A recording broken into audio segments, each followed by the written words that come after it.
Sentiment, beaucoup de regrets, surtout que on passe par toutes les émotions.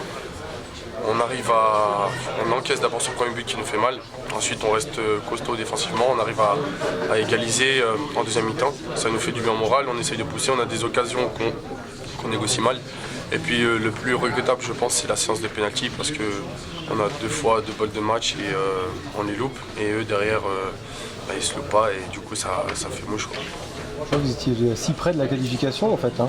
Bien sûr, on était très près même et c'est nous-mêmes qui nous sommes tirés une balle dans le pied, on va dire ça comme ça, parce qu'on a 2 fois l'opportunité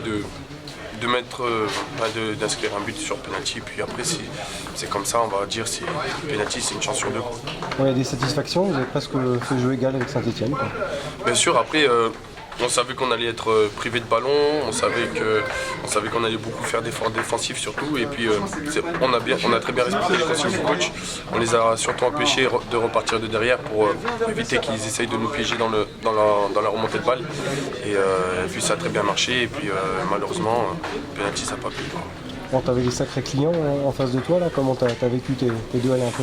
Très difficile, sachant que Perrin dans les duels il est très costaud, très malin tactiquement et il se déplace bien, il utilise très bien son corps. Bayelsa, j'ai pas eu l'occasion d'être vraiment en contact avec lui puisqu'il est rentré en cours de match et moi je me suis décalé à droite et Théophile Catherine qui revenait de blessure.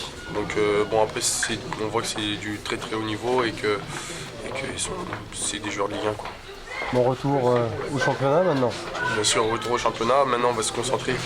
Ça va nous permettre de nous concentrer en sortant de cette belle aventure de Coupe de France, malheureusement qui aurait peut-être pas dû se terminer ce soir. Mais c'est un mal pour un bien parce que le club a pour objectif premier, sachant qu'on n'a pas pour ambition et on sait qu'on ne va pas gagner la Coupe de France, de remonter en CFA. Donc maintenant ça va nous laisser un peu plus de jus tous les week-ends parce qu'on aura la Coupe de France en moins dans notre programme.